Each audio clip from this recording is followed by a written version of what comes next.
I'm Dr. Morcease J. Beasley, Superintendent of Clayton County Public Schools. You're listening to Be Inspired with Beasley, a podcast aimed to inspire and lift our community with actions that add value to the lives of our students here in Clayton County. Well, hello, everyone. I'm Dr. Morcease J. Beasley, Superintendent of Clayton County Public Schools, right here in the Metro Atlanta area. You're listening to Be Inspired with Beasley, a podcast aimed to inspire and lift our community with actions that add value to the lives of our students here in Clayton County. Welcome to Be Inspired with Beasley. I'm so grateful for you tuning in with me today. Today I have two awesome guests who are going to help us understand two topics. We're going to discuss the vaccine in light of this pandemic we're currently in, and also our summer school options. And we're going to try to merge, because we know that while the vaccine is not necessarily offered to our school-age children, we know that there are many activities that they can do to help families get informed and engaged. So I have honored today to have our Director of Pharmacy at the Southern Regional Medical Center, Dr. Edwards. We're glad to have you, Dr. Edwards. Thank you. Glad to be here. And then, of course, we have our, I think I will call her everything science, everything summer school. Right here, our science coordinator, we have Miss Janetta Greenwood. Good to see you, Janetta. Good to see you as well, Dr. Beasley. Well, we're excited to have both of you here, and I know both of you have been working together to really help our community get informed about the vaccine. So what I'd like to do is, let's start there. I know we coincided our decision to reopen schools with the rollout of the vaccine for educators. So our employees are getting vaccinated, whether with us or beyond our school system. We're pleased that, I want to say as of the other day, over 2,000 of our employees have been vaccinated at our in-school district clinic, and we're very appreciative to Student Support Services, Safety and Security, for really creating that opportunity for our employees. And I want to say many more are scheduled to be vaccinated in the upcoming days and weeks. So let's talk about what you two have been collaborating on relative to the vaccine. And even if we could talk about the different types of vaccine that are available, what we believe our students can do to help families get informed and hopefully motivate and encourage those adults to take the vaccine. So what's been going on? I'll start with you, Janetta, and then we'll pitch it over to Dr. Edwards, who will give us an update as to what's happening at Southern Regional. Great. Thank you, Dr. Beasley. So Dr. Edwards and myself, we've been working closely over the last couple of months. We initiated our public health campaign by doing a survey of parents and students just to see what their perceptions were around COVID-19 as well as the vaccine. And then from that information, we launched a information campaign to really start informing students and using students as influencers to inform their community regarding the different options around the vaccinations as well as COVID-19. So what did the survey tell you? So the survey really let us see that parents are getting their information, as well as students, from a variety of resources and sources. And some of the information and some of the questions they had were valid questions just around how it's going to impact them, if they had concerns around the vaccine itself leading to any type of long-term effects, as well as just where can they get tested and where they can get the vaccine. So relative to activities for students, what have we done to help inform, educate our community? Well, we did create an instructional package for our teachers to utilize to create units of study for students around a virus itself and how vaccines work themselves, and allowing them to connect that information to some real world experiences around COVID-19. In addition to that, we also provided students with the opportunity to read about, because we know reading is fundamental for our elementary students, so we wanted them to have an opportunity to read at their level about COVID-19 and vaccines. And we created a reading challenge around that, so students would get a chance to compete in a Jeopardy game to show what they've learned just from reading the books around COVID-19. Very good, very good. So Dr. Edwards, we have you here, and I know you're a pharmacist, so I know you are very informed about these various vaccines that are going on. Can you give us, as a community, just an update as to which vaccines are available and what may be the difference between each of the vaccines? Absolutely. Well, thank you. So, one of the things about the vaccines is that we had the opportunity in this year to be exposed to newer technology with a couple of the vaccines using mRNA technology as the basis for developing immunity. So, currently in the United States, we have 3 different vaccines that have been used. We have the Pfizer and BioNTech vaccine, which is an mRNA vaccine. We also have the Moderna vaccine, which is a different mRNA vaccine technology. And then you have your Johnson & Johnson vaccine, which is considered a viral vector technology, where they use a different common virus, but they actually have that injected in order to elicit the immune response. So those are the 3 different vaccines that have been available. We do know that the Johnson & Johnson vaccine is on pause right now, but for the 2 that are currently being administered, the Pfizer vaccine and the Moderna vaccine, both of those use the mRNA vaccine technology. So, it's been a long time since I had biology in college and in high school. So I know mRNA is messenger ribonucleic acid. Yes, sir. Some of our listeners may remember that when they studied the cell, right? Studied the cell when they were in high school biology.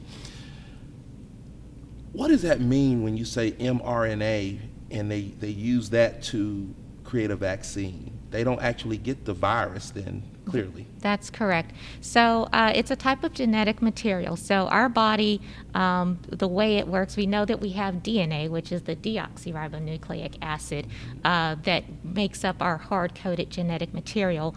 The mRNA, which is the messenger ribonucleic acid, is what our body uses to transcribe our DNA and convert it from the hard code to the ultimate proteins that our body needs in order to function in day-to-day life. So there's a variety of different codes that the mRNA can be used to transcribe into proteins that eventually get you the biological functions. So viruses use DNA or RNA as well, and what the technology does is it takes advantage of how specific codes in the genetic material will get you the protein that you need in order to elicit the response that you're wanting. So the scientists actually developed a mRNA fragment that can code for the spike protein. So we talked about the coronavirus, and it gets its name from the spikes that are on the surface of it.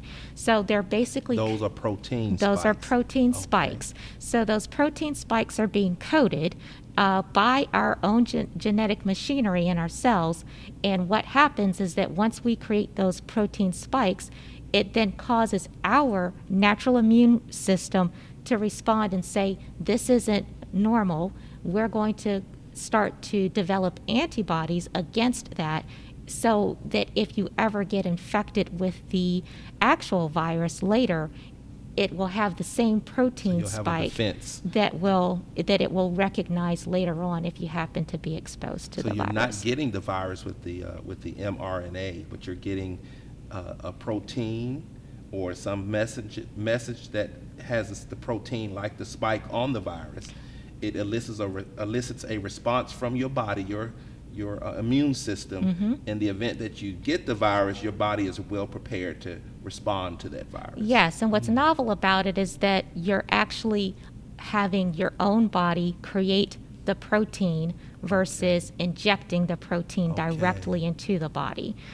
So that's why it's a little bit different compared to other vaccines that we're accustomed to. We'll leave it right there. Sounds like that is some complicated science, but I do understand. But I think that the Pfizer vaccine, now is the Moderna vaccine also an mRNA? Yes. Okay. Yes, so they're both coding for the same protein spike with some slight differences in how they're doing it, but it's the same principle applies. And where you're generating the protein, it allows your body to naturally respond to it as though it doesn't belong there. You get to develop the antibodies for the virus without actually being infected by the virus, so that if you come across someone who is exposed to the virus, then your body is more likely to quickly respond to it so that you do not become ill from the virus. Very good. Can you share, we often hear about the effectiveness or the efficacy of the vaccine.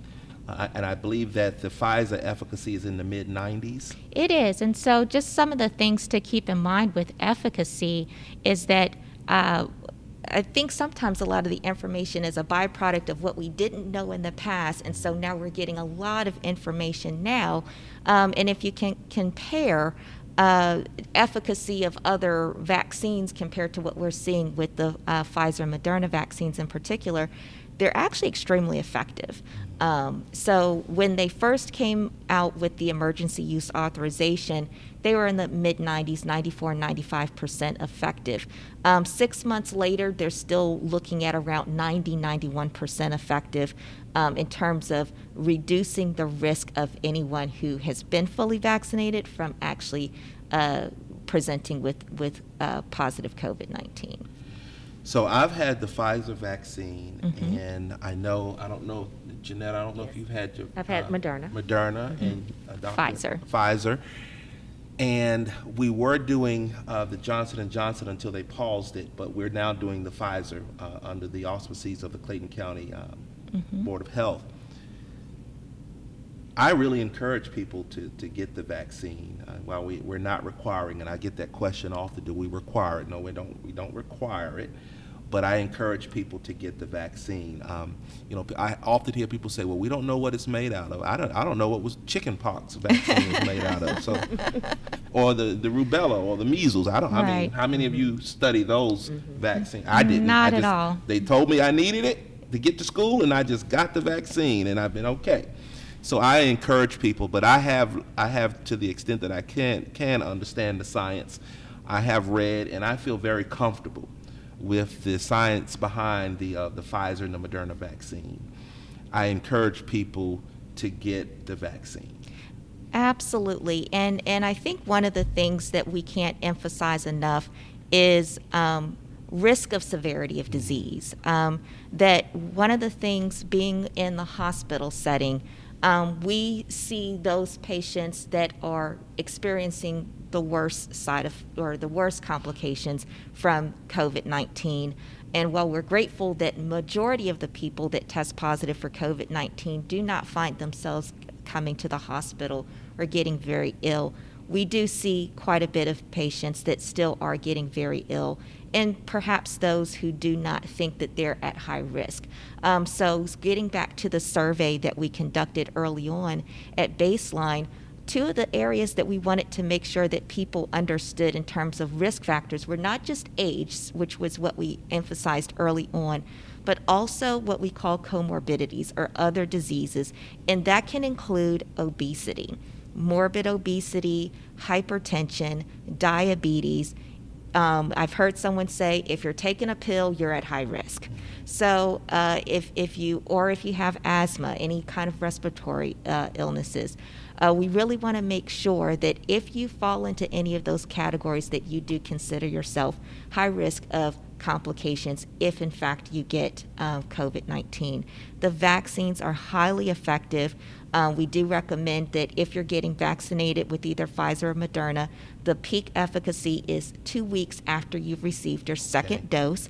So I know that a lot of times people will get their first dose and might think, oh, well, that's good enough, or, I can not wear a mask. No, we still encourage people to follow the guidelines around social distancing, wearing masks, all of that.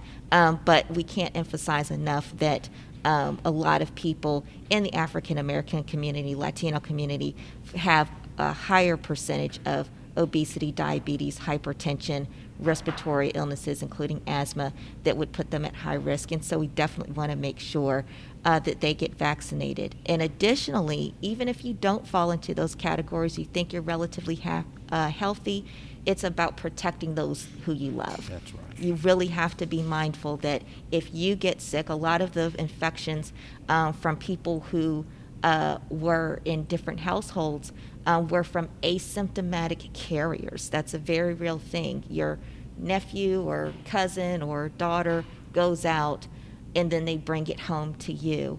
And the reality is that there have been those situations where the younger family member who is asymptomatic gives it to an older or high-risk family member, and they don't have the best outcomes. So we want to encourage people to, if it's not about even protecting yourself, protect the people that you love, because you never know when someone might have that high-risk condition that you might not know about. They might not know about it, but you could be saving their life as well as saving your life by getting vaccinated.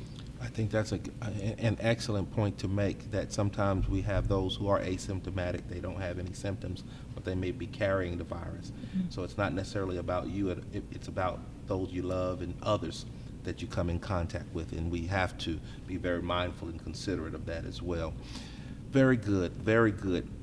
How would you describe the vaccination participation at Southern Regional? How are you all vaccinating at Southern Regional? We are vaccinating our employees and our family members of employees, and that has been a phenomenal service to the community. We're also been partnering with our Clayton County Board of Health and even Clayton County Fire and Emergency Management Services to make sure that they have their vaccines stored at the proper temperature and supporting whatever their vaccine needs are, because they are doing a phenomenal job vaccinating Clayton County residents at large. I can tell you that their team is really dedicated and committed to making sure that they have as many slots open as possible, as many days of the week, to get as many people vaccinated as they can. Upwards of several hundred to even 1,000 getting vaccinated. So come one, come all. As you see those slots open, please reach out, because we want to make sure that we give every person in Clayton County an opportunity to get vaccinated. We even get people who aren't able to find vaccines in their county coming to Clayton County to get vaccinated, but we definitely want to encourage the residents here to get vaccinated. I know that the school system is not only vaccinating our employees, but also family members, and we have now opened it up for students who are 16 and Yes. older and their family members. And so we just encourage everyone to take full advantage of these opportunities and get vaccinated. I went to Mundy's Mill High School to get my second vaccine at the end of March, and the Board of Health had an excellent process. I walked in there like no one knew who I was. A few people knew who I was, but I walked in there, and I think I had about 60 or 70 people in front of me. I was out of there in no more than 45 minutes. Yes. It was just amazing. So I encourage people, and they're still, I believe, at Mundy's Mill, the Board of Health. I encourage everyone to get vaccinated, take advantage, whether you do it within our county using the opportunities that exist within our county, or you decide to go elsewhere. Get vaccinated. Remember, it's not just about you, it's also about the loved one, your loved ones and others. Get vaccinated. Anything else you want to add about the vaccine or that conversation before we pivot over to learning opportunities? Just, I can't thank you guys enough for just your innovation with wanting to make sure that we acknowledge that we get a lot of information from a lot of different sources, but one of the greatest sources that our parents can get information from is from their children. They do listen, and the children responded, the students responded with a lot of amazing questions that were very insightful, that spoke to how much they were paying attention to what is going on. So I simply appreciate the fact that the students in this school district are aware, they're engaged, and they're wanting to take action to make sure that they give their parents and their extended family members the information they need to be empowered to make the best decisions. Thank you for sharing that. I do have one more question.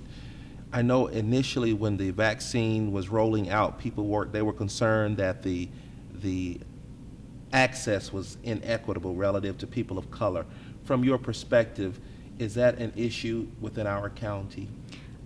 To be honest, I think our county has done a phenomenal job with ensuring access, from promoting it to making sure that we have enough vaccination slots open, to assistance with getting people signed up to be vaccinated. And hey, if one person has a car, you can pick up 4 other people. That has been helpful as well. So Clayton County has actually done a phenomenal job, and I know they're not here, but the Board of Health has done an incredible job with making sure that Clayton County residents get vaccinated. I would agree, and they're even they have mobile vaccine. Yes. Vaccine. They will drive to persons who cannot, don't have transportation or incapacitated, et cetera, senior citizens, et cetera. So no reason for anyone not to get the vaccine. So access should not be an issue. So Absolutely. very good, very good. Well, thank you, Dr. Edwards. I guess before I go to Janetta, I know you were engaged in collaborating with Janetta on these instructional activities. What are your thoughts about the instructional activities that the students were engaged in? I'm just amazed at how, again, the level of participation and excitement around wanting to learn more and do more around COVID-19. The different sources of information, where a lot of the students are getting their information from social media, but now they're using social media to actually be influencers of the information that they're receiving. So that's been a phenomenal aspect of what we're seeing, and I'm really looking forward to the engagement with the games as well, just to see how much they've really retained. Excellent, excellent. Well, Janetta, I know the semester year has been a year, and I know you've been planning while you've been working on the vaccination information awareness, et cetera. You've been planning in regular science instruction every day in schools, and you've been planning for a very engaging, robust summer offering of learning opportunities. So what's going to happen? What you think that we'll see more engagement this summer? Yes, sir. As you can see, as Dr. Edwards just pointed out, the COVID-19 situation has really highlighted the knowledge or the need for knowledge around science and math and technology and engineering, because this is molecular engineering that's happening with mRNA. So we really wanted to make sure we provided students this summer with the opportunity to engage in some of those thinking practices, those collaboration practices, and content, so they can start to see how they can make a difference in the world.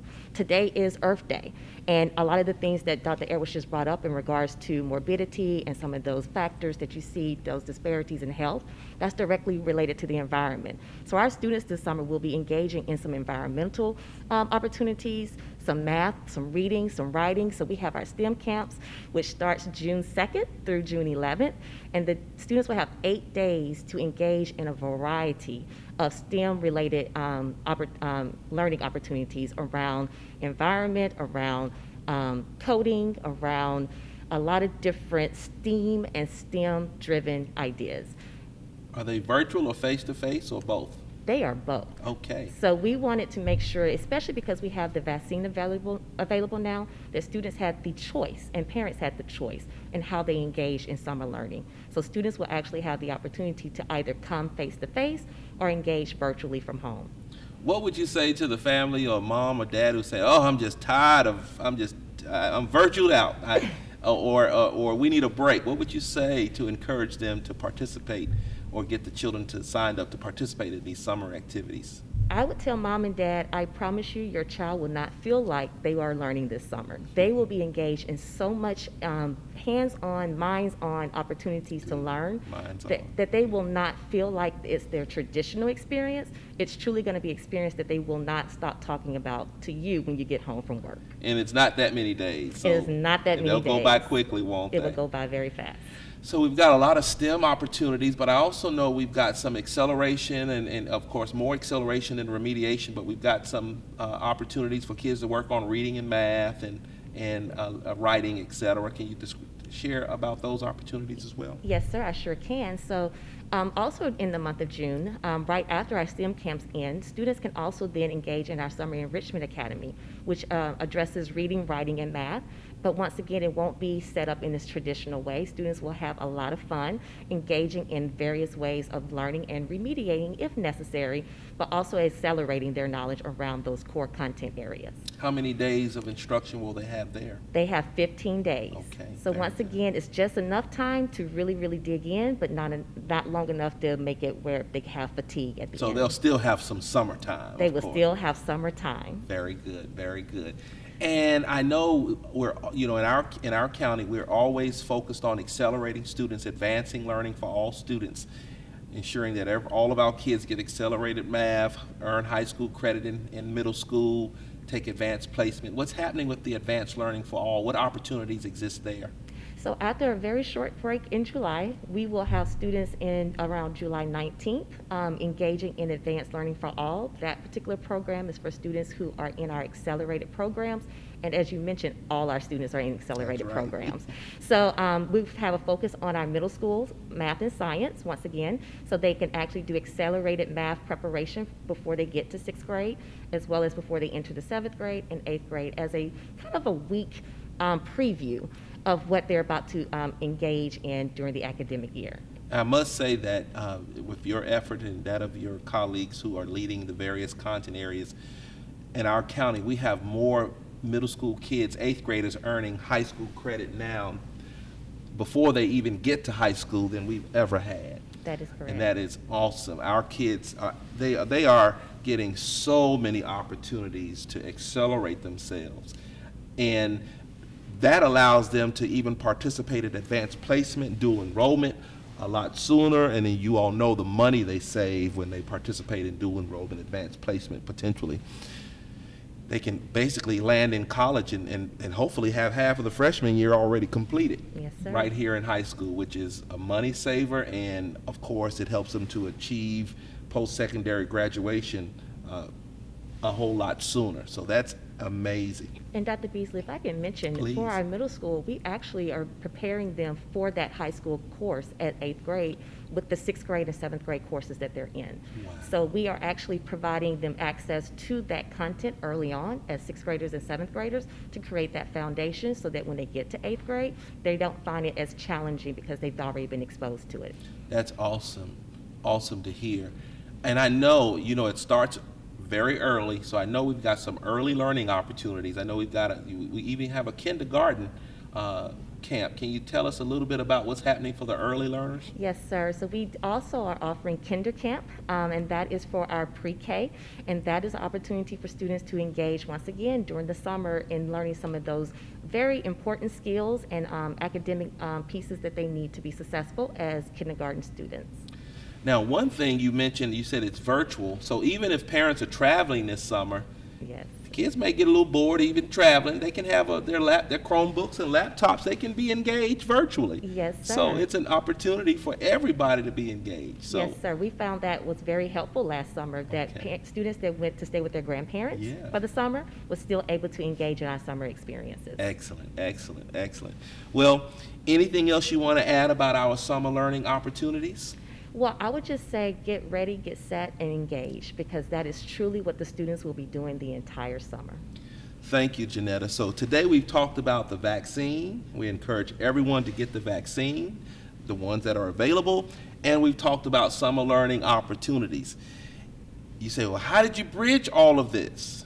Because a lot of what we're doing with the vaccine, with our student activities, you'll see a lot of that occurring in our various summer programs as well. It's really about STEM thinking. And Janetta, as we close out, remind everyone, what is STEM thinking? STEM thinking. So for those that may not know what STEM stands for, it stands for science, technology, engineering, and math. And STEM thinking is really about making sure that our students have the skills around collaboration, critical thinking, creativity, because we really want them to recognize that it takes more than just the knowledge of the content. You have to be able to do something with that content. So STEM thinking is allowing students to apply the knowledge into some real world contexts and be innovative in their thinking.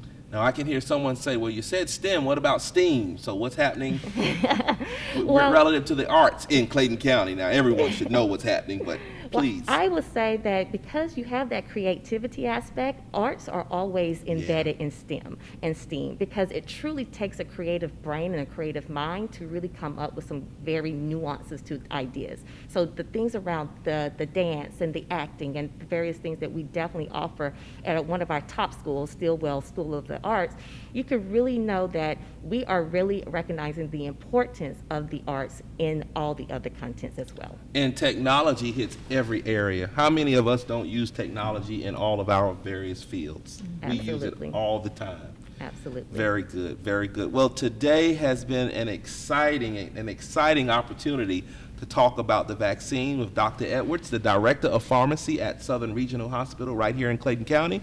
And of course, I'll call her the Queen of Science, Ms. Janetta Greenwood, our Science Coordinator right here in Clayton County.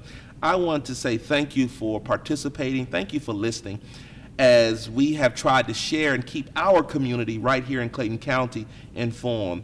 You've listened to Dr. Beasley on Inspired with Beasley. Remember, we want you to take action. I encourage all of you to join the conversation. You may submit questions, comments, and opinions to podcast@clayton.k12.ga.us.